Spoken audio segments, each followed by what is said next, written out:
प्रधानमंत्री नरेंद्र मोदी ब्राजील के Rio de Janeiro में है और जहां पर वो 17वें ब्रिक्स शिखर सम्मेलन में हिस्सा लिया। और आज उन्होंने जब अपना संबोधन किया तो पूरी दुनिया को ये मैसेज दिया कि भारत अब अपनी भूमिका तय कर चुका है, वो विश्व लीडर की भूमिका में है। और यहां से उन्होंने यूएन समेत तमाम उन वैश्विक संस्थाओं को करारा जवाब दिया और उन्होंने कहा कि ग्लोबल साउथ की अनदेखी की जा रही है यहां पर। और अपने संबोधन के दौरान प्रधानमंत्री नरेंद्र मोदी ने आज उन संस्थाओं पर चुन चुनकर हमला किया। उन्होंने कहा कि एक बड़े समाज की अनदेखी की जा रही और अब वो वक्त आ गया है कि जब नए देशों को भी उनकी भूमिका और उनको जिम्मेदारी तय होनी चाहिए। साथ साथ उन्होंने यूनाइटेड नेशंस पर भी कटाक्ष भी किया है। तो प्रधानमंत्री नरेंद्र मोदी इस संबोधन में आज बहुत ही आक्रामक तेवर के साथ नजर आया और साथ साथ उन्होंने ये अपने संबोधन में दिखाया कि एक जिम्मेदार मुल्क के तौर पर, एक जिम्मेदार देश के तौर पर भारत आज पूरी दुनिया में एक बड़े नेतृत्वकर्ता के तौर पर सामने आया है। ब्रिक्स के मंच से आज प्रधानमंत्री नरेंद्र मोदी ने बड़े भाई की भूमिका में भी वो नजर आए। क्योंकि इस बार देखिए, इस मंच पर अक्सर रूस और चीन का दबदबा होता था, लेकिन भारत ने, आज प्रधानमंत्री नरेंद्र मोदी ने अपने संबोधन में अपने कूटनीति से साबित कर दिया कि भारत रुकने वाला नहीं है और अब भारत पूरी दुनिया में नेतृत्व करने की क्षमता रखता है। और लगे हाथ उन्होंने कई वैश्विक संस्थाओं और खासकर जो पश्चिमी मुल्क है जिनका आधिपत्य अभी तक रहा है, उनको भी चुनौती दी है। इसी मसले पर आज हम खास चर्चा भी करेंगे। हमारे साथ कई खास मेहमान जुड़ेंगे और उनसे ये जानने की कोशिश करेंगे कि किस तरीके से प्रधानमंत्री मोदी का ये संबोधन रहा और अब ब्रिक्स से क्या मैसेज दिया प्रधानमंत्री ने पूरी दुनिया को। हमारे साथ दीपक बोहरा सर जुड़ रहे हैं, पूर्व राजनयिक। सर, आपका बहुत बहुत स्वागत है। और संजीव श्रीवास्तव सर भी जुड़ रहे हैं, विदेश मामलों के जानकार। दीपक सर, सबसे पहले आज आएंगे, आज जब प्रधानमंत्री बोल रहे थे तो वहां पे हमने देखा कई लोग ताली भी बजा रहे थे। बहुत बहुत धन्यवाद सर। जब भी आपके साथ होता हूँ, आपके चैनल पर बहुत कुछ सीखने को मिलता है। आपने श्रीवास्तव साहब को बुलाया, उनकी भी बहुत ध्यान से मैं बात सुनूंगा। आपसे तो खैर यू आर आउटस्टैंडिंग। मैंने देखा था, मैं भी ताली बजा रहा था। अच्छा, क्योंकि बहुत अच्छा लग रहा था सुन के आपके चैनल के माध्यम से। मैं इसमें सर, अगर आप मिनट दें तो मैं अब सवाल एक पूछना चाहता हूँ। करोड़ों लोग आपका प्रोग्राम देखते हैं। पहला सवाल मेरे मन में आता है कि ब्रिक्स की आवश्यकता क्यों थी जी, क्यों बनाया गया इस संस्था को, और इसका जवाब ढूंढने के लिए हमें ज्यादा दूर नहीं जाना है। हाँ। दूसरे विश्व युद्ध के बाद जो अंतरराष्ट्रीय सिस्टम बना, जैसे हम इंटरनेशनल आर्किटेक्चर कहते हैं, वो सेकेंड वर्ल्ड वॉर, वो सारा विकसित देशों ने बनाया और सारे निर्णय वो करते थे। और जो विकासशील देश थे वो ऐसे देश, जैसे एक गरीब बच्चा सर, एक स्वीट्स की, मीट की, ये मिठाई की दुकान के बाहर खड़ा हुआ और उसकी नाक दरवाजे में दब रही है, अंदर देख रहे हैं लेकिन कुछ कर नहीं पाते। तो फिर जैसे हम लोगों की क्षमता बढ़ती गई विकासशील देशों की, हमने कहा कि भाई अब हमें भी तो कुछ कहना चाहिए। आप लोग हमारी बात भी तो सुनिए। हर चीज में आप अपने आप ही निर्णय करते हैं। वो 5 महारथी कौरव जो बैठे हुए हैं संयुक्त राष्ट्र संघ में एटसेट्रा, आप कौन होते हैं? हमारी भी तो बात सुनिए। तो फिर ब्रिक्स की स्थापना हुई। वो बीच में RIC बना था, रशिया, इंडिया, चाइना। फिर एक और संस्था बनी थी IPSA, India, Brazil, south Africa, वो मिलके फिर ब्रिक्स बना। आज सर मेरा ये मानना है कि ब्रिक्स जो है वो पहला महत्वपूर्ण नॉन वेस्टर्न ग्लोबल इनिशिएटिव है शीत युद्ध के बाद का। और जो विकासशील देश हैं वो अब कह रहे हैं, देखिए यूरोप और अमेरिका तो ये रिलायबल और क्रेडिबल पार्टनर्स नहीं हैं, ये सब अपना सोचते हैं। अब हमें एक दूसरी संस्था चाहिए और जो नाम है ब्रिक्स, ये 10 अब उसके सदस्य हो गए। ब्रिक्स का मतलब होता है ताकत सर। मैं तो ईंटों वाली संस्था कहता हूं। और इसमें बहुत अच्छा है क्योंकि इस बार आपने सही कहा है कि रूस के राष्ट्रपति बिजी हैं और चीजों में। चीन के राष्ट्रपति का पता ही नहीं वो कहाँ है, अभी है भी राष्ट्रपति की नहीं, किसी को नहीं मालूम है। तो इस बार सुपरस्टार इस इवेंट में ब्राजील में एक व्यक्ति है जिसका नाम है नरेंद्र भाई दामोदर दास मोदी। मैं क्यों कहता हूं? दुनिया की तीसरी सबसे बड़ी आर्थिक व्यवस्था, हम चौथी कहते हैं, मेरा मानना है, हम इकोनॉमिस्ट, हम तीसरे लेवल पर पहुंच गए हैं। तीसरी सबसे शक्तिशाली मिलिट्री, दुनिया की सबसे प्रभावशाली लीडरशिप, इंफ्रास्ट्रक्चर, ये वो जो कुछ ब्रिक्स चाहता है, जो भी उसका चार्टर है, हर चीज में भारत नंबर 1 है। मैं नंबर 2 की बात नहीं कर रहा, नंबर 1। अपने प्रधानमंत्री नरेंद्र मोदी तो, अगर आज पूरी दुनिया में 193 देश हैं, वहां पे अगर चुनाव किया जाए, भाई एक वर्ल्ड प्रेसिडेंट हमें चाहिए, कौन होना चाहिए? 193 में 190। और आज सर अपने संबोधन में उन्होंने इस बात को जाहिर किया और कहा कि डबल स्टैंडर्ड का शिकार हो रहा है ग्लोबल साउथ। उन्होंने कहा कि चाहे विकास हो, संसाधनों का वितरण हो, सुरक्षा हो, हर मामले में ग्लोबल साउथ के साथ दोहरा मापदंड अपनाया जा रहा है। यानी यहां से उन्होंने तमाम वैश्विक संस्थाओं को भी बड़ा मैसेज दिया है। 100%। ये तो हम देख रहे हैं, 125 देश हैं ग्लोबल साउथ के मेंबर लगभग। हर साल प्राइम मिनिस्टर वर्चुअल समिट उनका करते हैं पूछने के लिए भाई क्या हो रहा है। ये देश ऐसा, मैं जानता हूं सर, मैं तो कई देशों में रहा हूं, भी 3 देशों में विशेष सलाहकार हूं। ये हमसे कहते हैं कि हमारी कोई सुनता नहीं है संयुक्त राष्ट्र संघ में। हम खड़े होकर कुछ कहना चाहते हैं तो जो बड़े देश कहते हैं चुप करके बैठ जाओ, कहां पता नहीं कहां से फुदक के आ गया छोटा सा देश। प्राइम मिनिस्टर कहते हैं मैं आपका राजदूत बनूंगा, मैं आपकी आवाज उठाऊंगा, और हम उठा रहे हैं सर, इसलिए तो हमारी इज्जत करें। आज बिल्कुल सही उन्होंने कहा है, टुडे ही वाज अग्रेसिव, लेकिन पोलाइटली अग्रेसिव, कि देखो अब वो जमाना जा रहा है टाइगर लोग, अगर आप उसमें उसी नाव में बैठे रहे जो आप डोल रही है तो आप भी बह जाओगे। आइए हमारी नाव में आइए, ये नई नाव है sir, it's a new world. और सर एक और न्यू वर्ड बोला आज उन्होंने कहा कि बिना ग्लोबल साउथ के वैश्विक संस्थाएं बिना नेटवर्क वाला सिम कार्ड है। 100% बिल्कुल सर, बड़ी अच्छी तरह से उन्होंने बोला। और अगर बिना सिम कार्ड के तो फिर किसी काम का नहीं है ना। इंटरनेट अगर उनको चाहिए तो मेरे पास आएंगे, वाईफाई चाहिए तो मेरे पास आएंगे, वो सब कुछ भारत ही उनको दे सकता है। He is brilliant sir, like you, he is outstanding sir. बहुत अच्छा लगता है जब आपकी बात सुनता हूं। पीएम साहब के तो क्या कहेंगे सर, हाँ सुपर। अब सर थोड़ा सा हम इसकी कूटनीति को समझने की कोशिश करेंगे, क्योंकि इस बार जैसा कि आपने भी बताया कि रूस और शी जिनपिंग नहीं है। शी जिनपिंग के बारे में आपने कहा कि क्या पता, हो सकता है आगे रहे न रहे, वो तो खैर बात की बातें हैं। लेकिन अब यहां से भारत ने क्या मैसेज दिया है और जिस तरीके से वहां पे उनका स्वागत किया गया, और अब इन देशों में प्रधानमंत्री ने साफ साफ ये मैसेज दे दिया कि भारत बड़े भाई की भूमिका में रहेगा। और अब ये जो कुछ मुल्क हैं इनको चुनौती देने के लिए ब्रिक्स तैयार है, क्योंकि अब इसमें लगातार जो सदस्य देश हैं उनकी संख्या बढ़ती जा रही है। इंडोनेशिया भी आ गया इस साल तो इसमें, यानी अब ये जो कारवां है बढ़ता जा रहा है।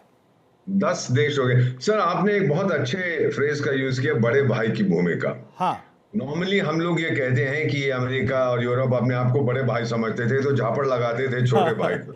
लेकिन हमारी परंपरा में सर बड़ा भाई वो होता है जब हमें कोई समस्या हो तो हम उसके पास जाते हैं कि बड़े भैया, मेरा एक बड़ा भाई है सर, 74 साल की मेरी उम्र है, अभी उनकी 75 की, अभी मुझे कोई समस्या होती है कि भैया आप तो बड़े हैं, जरा बताइए क्या करना है। दिस इज द रोल, हमारी परंपरा की, जो कह रहे हैं बड़े भाई का रोल अदा करेंगे। आपकी कोई समस्या है मेरे पास आइए, मैं आपकी सहायता करूंगा, मैं मार्गदर्शन करूंगा। तो प्राइम मिनिस्टर ने जो कुछ आज कहा है सर, फिर आपने उनके स्वागत की बात की। जब वो खड़े थे दोनों से, मैं ब्राजील के प्रेसिडेंट इनासियो लुला डा सिल्वा से मिला हूं, आई मीन दोस्त नहीं हूं पर मिला हूं। आज लग रहा था दोनों भाई खड़े हैं साथ में, देखने में भी एक जैसे हैं, बैकग्राउंड भी इनका सिमिलर है। जब भी देखी थी आपने एक दूसरे को डाली, लुला साहब ने शुरू की थी, बहुत अच्छा लग रहा था, क्योंकि लुला का भी बैकग्राउंड एक अमीर परिवार से नहीं है, ज्यादा पढ़ा लिखा नहीं है, जेल भी बहुत देर रहा है, इसके जो ओपोनेंट्स ने डाल दिया था, गरीब परिवार से। सर ये जूते पॉलिश करते थे, ये बाजार में सामान बेचते थे। और आज दूसरी बार ये राष्ट्रपति बने, मुझे बहुत अच्छा लगा। ये दोनों साथ खड़े हुए थे, और मैं इतना ही कहूंगा सर कि अपना भविष्य इन दोनों के हाथ में डाल दूं, मैं संतुष्ट हूं। वो 5 महारथियों के हाथ में मैं नहीं डालना चाहता। एक और खबर आ रही है सर, उस पर आपकी चर्चा करेंगे। ब्रिक्स घोषणा पत्र में पहलगाम आतंकी हमले की निंदा की गई है। ब्रिक्स समिट में आतंकवाद की निंदा की गई, आतंकवाद से लड़ने के लिए प्रतिबद्ध है। ब्रिक्स घोषणा पत्र में इस बात का जिक्र हुआ, यह अपने आप में बहुत बड़ी कूटनीतिक जीत है। ब्रिक्स में आतंकवाद के खिलाफ जीरो टॉलरेंस पर सहमति बनी। अब देखिए सर, अभी जब रक्षा मंत्री चीन गए थे तो वहां ये मिसिंग था और रक्षा मंत्री ने साइन उस वक्त नहीं किया था, लेकिन यहां के घोषणा पत्र में इस बात का जिक्र किया गया और आतंकवाद की निंदा की गई, और खासकर पहलगाम आतंकी हमले की। ये बड़ी कूटनीतिक जीत है हमारी। 100%। और सर इतना भी है कि संयुक्त राष्ट्र संघ की सिक्योरिटी काउंसिल ने भी बड़ा रेजोल्यूशन पास किया था, लेकिन जो मेन मुद्दा है उससे पीछे हट गए, क्योंकि आपका जो आतंकी स्थान पड़ोसी है उसने कहा मैं ये कर दूंगा, वो कर दूंगा, मैं आत्महत्या कर दूंगा, ये सब वहां खामोश हो गए। इस बार पूरी तरह से स्पष्ट रूप से हमने जिक्र किया है, हमने कहा है कि ये चीजें नहीं होनी चाहिए, जीरो टॉलरेंस। ये तो भारत की पोजीशन रही है। मैं आपको इतना बता देता हूं सर, हमारा जो पड़ोसी मुल्क है, आज रात को वहां उनके नेताओं को नींद नहीं आएगी सर, क्योंकि ये क्या कर दिया है ब्रिक्स ने। बहुत तगड़ा ये रेजोल्यूशन गया है और बहुत देर तक हम इसकी बात करते रहेंगे। So I was very pleased sir कि हाँ। आज जो इन्होंने दोनों ने मिलकर जो बात की, और ब्रिक्स ने, ये देखिए रूस के विदेश मंत्री को भी आप दिखा रहे हैं, सर्गेई लावरोव को, he is also very strong, क्योंकि सर ब्रिक्स के जो फाउंडिंग मेंबर्स हैं, आपने एससीओ का जिक्र किया, जी। एससीओ शंघाई कोऑपरेशन ऑर्गेनाइजेशन में तो हम लेट आए थे ना सर, हाँ। हम फाउंडर मेंबर नहीं है, ब्रिक्स में तो हम फाउंडर हैं, तो फिर हमारी बात सुनी जाती है। जब आप बाद में किसी संस्था से जुड़ते हो तो आपको कहेंगे अभी आप छोटी कुर्सी पे बैठिए, बड़ी कुर्सी पे हम बैठे हैं, लेकिन हम तो मेन टेबल, हाई टेबल पर शुरू से ही बैठे हैं ना सर, ये फर्क है। और हमने ये साबित कर दिया है कि आज दुनिया इंक्रीजिंगली भारत के साथ है, क्योंकि आतंक एक ऐसी बीमारी है, सब देश उससे 10 सदस्य हैं इस समय ब्रिक्स के, 10 के 10 में आतंकी हमले हुए हैं सर, ये सब ने सहा है इसको, सब ने ये देखा है कि दुनिया में आर्थिक व्यवस्था इक्वल नहीं है, कुछ के पास सब कुछ चला जाता है, कुछ के पास कुछ नहीं है। क्लाइमेट चेंज की बात की, एजुकेशन की बात की, टेक्नोलॉजी की बात, ये सारी चीजें हैं जो आज दुनिया के लिए अहम महत्व रखती हैं, और भारत सा हर में, चाणक्य ने यही हमको बताया था 2400 साल पहले कि अगर आपको शक्ति बनना है तो फिर आपको ध्यान रखना है बाकी देशों को क्या चाहिए, वो उनको आप दीजिए। और यहाँ से सर एक और मैसेज दिया जो प्रधानमंत्री ने, उन्होंने कहा कि भाई जो ब्रिक्स में नए मित्र देश आए हैं उनका जुड़ना, और ये अपने आप में एक मैसेज देता है कि ब्रिक्स में सभी का सम्मान होता है और समय के हिसाब से अपने आप को बदला जाएगा। और यहीं पर उन्होंने कटाक्ष कर दिया, उन्होंने कहा कि यूएनएससी हो, विश्व व्यापार संगठन हो, या तमाम जो वर्ल्ड बैंक हैं, इनमें भी यही इच्छा शक्ति दिखानी होगी, यानी बदलाव वहां पर भी होना चाहिए, और इसका अलग जगा दिया प्रधानमंत्री मोदी ने। 100% आपने बिल्कुल सही कहा है। और सर ये जो ब्रिक्स के सदस्य हैं, अगर इनका कंबाइंड जीडीपी आप देखें, वो तो वो G7 जैसी एक बेकार संस्था है, बुड्ढे बुड्ढे अमीर देश उसमें बैठे हैं, कुछ करते बढ़ते हैं नहीं, भाषण देते रहते हैं, उससे कहीं ज्यादा है हमारी, इनकी पॉपुलेशन ज्यादा है, हमारा एरिया ज्यादा है उन सबसे, तो कोई सवाल ही नहीं पैदा होता सर। ये भविष्य विकासशील देशों का है इस धरती का। और क्योंकि आप आज देख रहे हैं सर, मैं एक चीज आपको बता देता हूं स्पष्ट रूप से, आज कोई भी खुश नहीं है जो हमारी दुनिया में हालात है। इस वक्त 50, लगभग 50 काइनेटिक जंग चल रहे हैं सर, हमारा एग्जिस्टिंग सिस्टम फेल हो चुका है, और अब जो नया सिस्टम बनेगा, ब्रिक्स उसका न्यूक्लियस बनेगा, आप देखते जाइए इसको सर। तो इसमें सर ये जो नए देश अभी जुड़े हैं, 5 देश और जुड़ गए, और खासकर इसके हम देखें मिस्र, इंडोनेशिया, ऐसे तमाम जो खाड़ी मुल्क के भी जो देश हैं वो उसमें जुड़ रहे हैं, तो इनके आने के बाद ब्रिक्स कितना मजबूत होगा। और चूंकि आपने जैसे बताया कि 30% इकोनॉमी और लगभग 40% जनसंख्या इस ब्रिक्स के देशों के साथ जुड़ी हुई है, तो ऐसे में एक बड़ी भूमिका है भी, और इसकी अनदेखी अब कोई नहीं कर सकता, पूरी दुनिया नहीं कर सकती।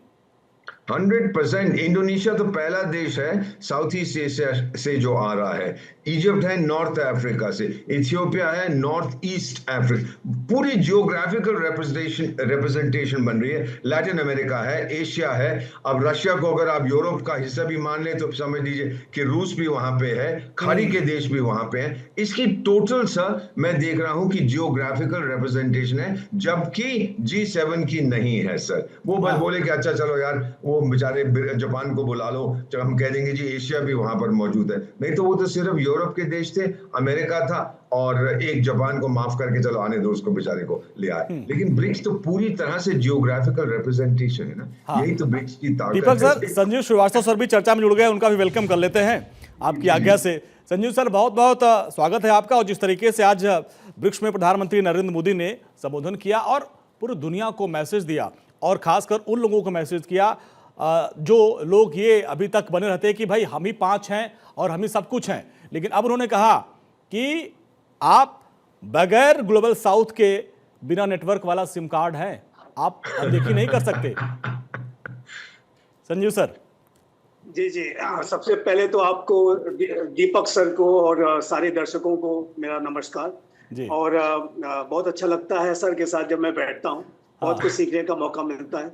और ये देखिए, ये जो ब्रिक्स का जो महत्व है वो लगातार बढ़ता जा रहा है, इसमें कोई दो राय नहीं है।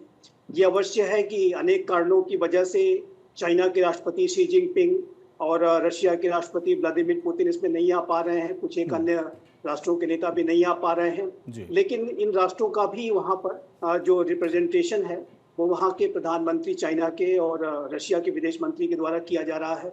और ब्रिक्स के राष्ट्रों की जो सदस्यता है वो आपने देखा है वो लगातार बढ़ी है, क्योंकि जो ब्रिक्स इस संकल्पना के साथ आगे बढ़ रहा है कि एक बहुध्रुवीय विश्व बनाना है, एक मल्टी पोलर वर्ल्ड की स्थापना करनी है। भारत भी ऐसे प्रयासों के लिए अपना पूरा योगदान देता है और इस प्रयासों को किस तरीके से अमली जामा और अधिक से अधिक अच्छे तरीके से पहनाया जाए, भारत इसके लिए अपना पूरा प्रयास करता है। और जाहिर है कि जो अन्य राष्ट्र हैं जो ब्रिक्स की सदस्यता चाहते हैं, वो इस बात से लेकर के भी निराश हैं कि जो अंतर्राष्ट्रीय संस्थाएं हैं, यूनाइटेड नेशंस ऑर्गेनाइजेशन की मैं विशेष रूप से चर्चा करना चाहूंगा कि वो जिस तरीके से लगातार अपने दायित्वों को पूरा करने में विफल साबित हुआ है, ऐसे में जो अन्य जो वैकल्पिक अंतर्राष्ट्रीय संस्थाएं हैं, चाहे वो ब्रिक्स हो, चाहे वो G20 हो, चाहे वो G7 हो या SCO हो या अन्य जितने भी रीजनल और ग्लोबल ऑर्गेनाइजेशन हैं, उसका महत्व बढ़ता जा रहा है क्योंकि UN अपना रोल प्ले नहीं कर पा रहा है। वहां पर सुधारों की सख्त आवश्यकता है। तो मेरा ऐसा मानना है कि जैसे जैसे विश्व में और चुनौतियां बढ़ेंगी, और जाहिर है कि चुनौतियों के साथ साथ अवसर भी है, जिम्मेदारियां भी हैं, तो ऐसे में जो ब्रिक्स की जो सदस्यता है आने वाले समय में और भी बढ़ेगी।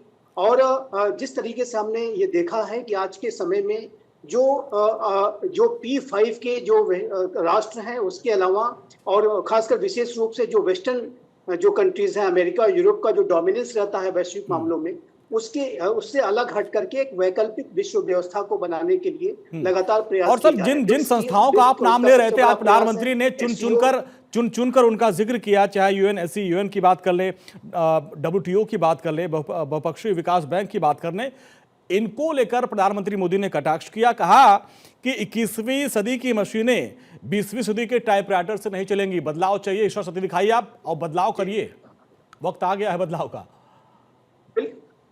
बिल्कुल, बदलाव आवश्यक ही नहीं, अपरिहार्य है। हाँ। ये जो है UN अपना रोल एक बिल्कुल नहीं प्ले कर पाएगा।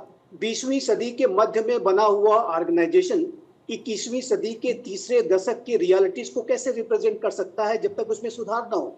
हाँ। और ये बात बहुत स्पष्ट है कि जब तक यूनाइटेड नेशंस ऑर्गेनाइजेशन का सुधार नहीं किया जाता, ग्लोबल गवर्नेंस स्ट्रक्चर्स का फिर से रिफॉर्म नहीं होता, उसमें जो डिजर्विंग जो राष्ट्र हैं, जो ऐसे राष्ट्र जो कि बड़ी भूमिका आज विश्व के मामलों में निभा रहे हैं, भारत जैसा राष्ट्र, ब्राजील, साउथ अफ्रीका जैसे राष्ट्र और वहीं जापान और जर्मनी जैसे राष्ट्र भी इसमें बड़ी भूमिका निभा रहे हैं, तो उनको UN80 से बाहर रखना और UN में अच्छा रिप्रेजेंटेशन न देना, उनका डिजर्विंग प्लेस न देना, जाहिर है कि ये UN की ही विफलता मानी जाएगी। UN अपना रोल यदि प्ले नहीं कर पा रहा है और ब्रिक्स का महत्व बढ़ रहा है, SCO का महत्व बढ़ रहा है, अन्य राष्ट्रों का, अन्य संस्थाओं का महत्व बढ़ रहा है, तो ये बहुत ही स्पष्ट है कि रिफॉर्म्स की सख्त आवश्यकता है। उसी बात को हमारे प्रधानमंत्री श्री नरेंद्र मोदी ने आज एक बार फिर से इसको रीएम्फसाइज किया है। हाँ। और ग्लोबल गवर्नेंस स्ट्रक्चर्स में किस तरीके के सुधारों की आवश्यकता है उसको उन्होंने स्पष्ट रूप से फिर से बताया है। हाँ। बड़े ही इंसाइटफुल विचार उनके हैं और जाहिर है कि भारत इसी तरीके के प्राइम मिनिस्टर मोदी अपने विजनरी आइडियाज के लिए जाने जाते हैं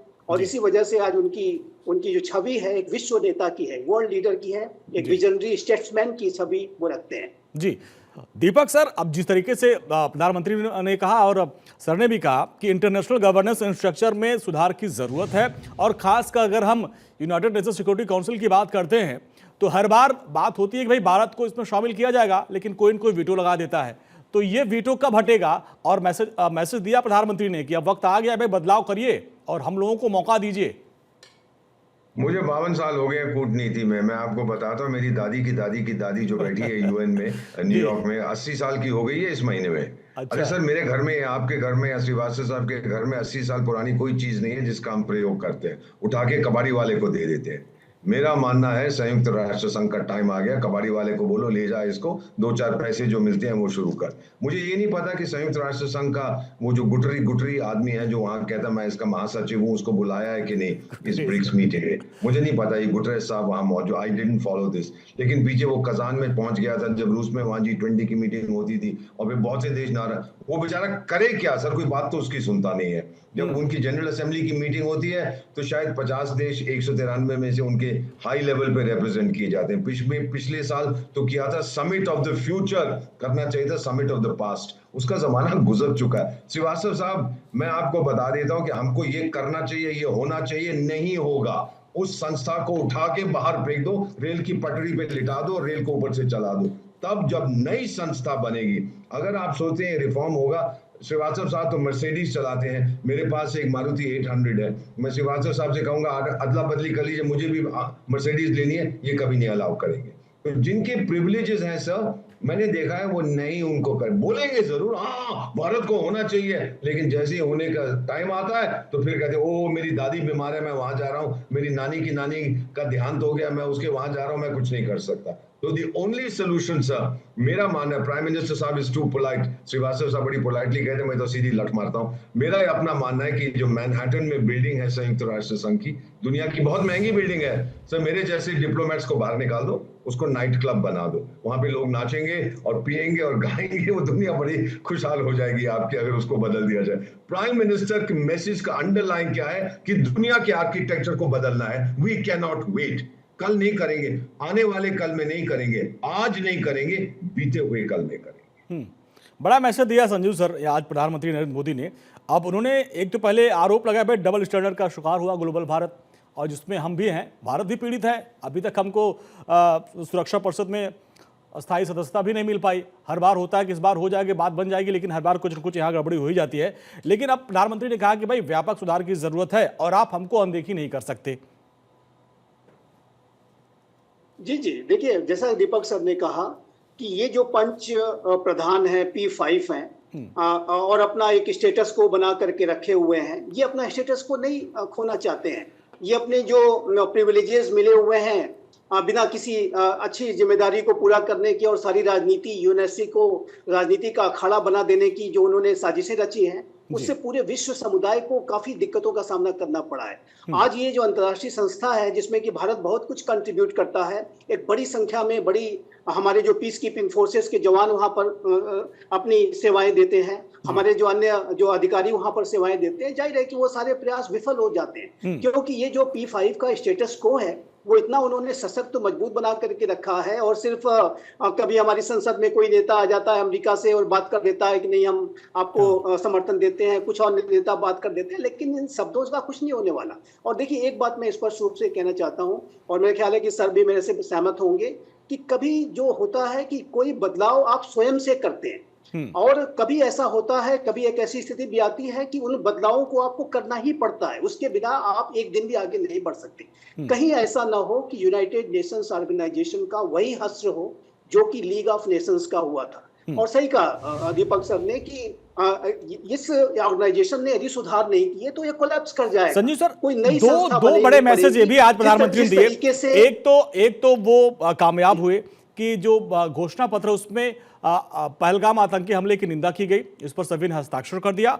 और दूसरा, प्रधानमंत्री मोदी ने मैसेज किया कि मानवता की बात, वो प्रधानमंत्री मोदी जहां भी जाते हैं कहते हैं भाई युद्ध का वक्त नहीं है, मानवता की बात की जानी चाहिए, और यहां पर भी उन्होंने यही बात कही है। श्रीवास्तव सर। जी जी बिल्कुल, प्राइम मिनिस्टर श्री नरेंद्र मोदी, जैसा कि मैंने कहा है कि विजनरी स्टेट्समैन है, वो वसुधैव कुटुंबकम की हम पूरी भावना के साथ कार्य करते हैं। जाहिर है कि अपने राष्ट्रीय हितों को तो हम सर्वोपरि रखते हैं, ये हमारी विदेश नीति का आधार है। स्ट्रेटेजिक ऑटोनॉमी को भी मेंटेन करके चलते हैं पूरी तरह से, और किसी के दबाव में आकर के काम नहीं करते, अपने निर्णय स्वयं लेते हैं। लेकिन हमारे जो कंसिडरेशंस होते हैं वो वैश्विक होते हैं, पूरे विश्व को एक परिवार के तौर पर हम जो कुछ बेस्ट कर सकते हैं वो करने की कोशिश करते हैं। आज देखिए प्रधानमंत्री श्री नरेंद्र मोदी के नेतृत्व में आतंकवाद के संदर्भ में भी भारत विश्व का एक नेतृत्वकर्ता राष्ट्र बनकर के उभरा है, एक लीडर बनकर के उभरा है। आतंकवाद की चुनौती का मुकाबला, ये जो नया भारत है, ये 26/11 के समय की बात नहीं है, ये आज के नए भारत की बात है। हम आतंकवाद के प्रति जीरो टॉलरेंस का अप्रोच न सिर्फ उसको कहते हैं बल्कि करके दिखाते। 3 बार हमने ऐसा करके दिखाया, सर्जिकल स्ट्राइक, बालाकोट की एयर स्ट्राइक, ऑपरेशन सिंदूर। और मैं फिर से आपके चैनल के माध्यम से कहना चाहता हूं कि भविष्य के जो सारे ऑप्शंस हैं आतंकवाद के खिलाफ कड़ी से कड़ी कार्रवाई करने के, और अब तो एक न्यू नॉर्मल भी स्थापित कर दिया गया है कि अगली बार आतंक के जो है आतंकियों के ठिकानों को ही टारगेट नहीं करेंगे बल्कि उनके पनाहगारों को भी सीधा सीधा टारगेट करेंगे। और ये जो हमारे ऊपर जो कार्रवाई अगर कुछ होती है आतंकवादी साजिशें यदि पाकिस्तान रचेगा तो ये एक्ट ऑफ वॉर होगा, ये बात बहुत स्पष्ट है। और इसी बात को हमारे प्रधानमंत्री के द्वारा स्वयं एक सर्वदलीय प्रतिनिधिमंडल जो गया था उसने भी, और हमारे जितने भी एम्बेसडर्स हैं, हमारे जो राजदूत हैं विभिन्न दीपक देशों सर, में, एक और बहुत बड़ी बात प्रधानमंत्री ने कहा, उन्होंने कहा कि दीपक सर, पीड़ित और समर्थक, जो आतंकवाद के पीड़ित हैं और जो समर्थक हैं, उनको आप एक ही तराजू पर तौल नहीं सकते हैं। यानी एक बड़ा मैसेज भी दिया पाकिस्तान और उनके समर्थकों को भी।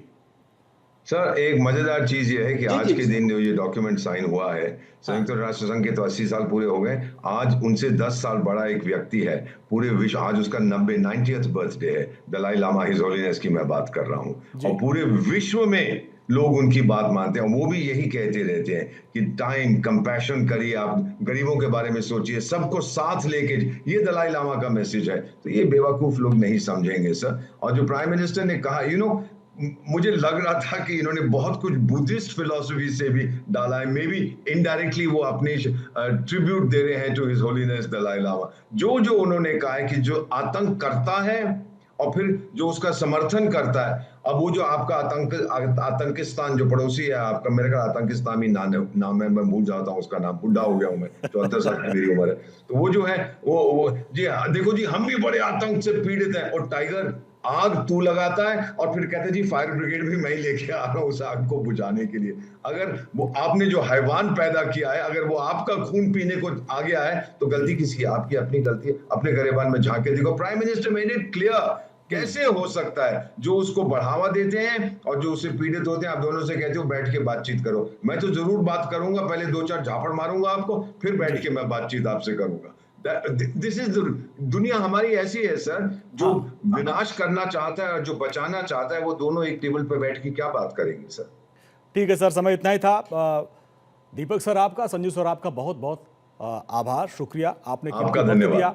और ब्रिक्स सम्मेलन में जो भारत की कूटनीति है, प्रधानमंत्री मोदी की जो कूटनीति, उसको विस्तार से समझाने के लिए आप दोनों मेहमानों का बहुत बहुत आभार।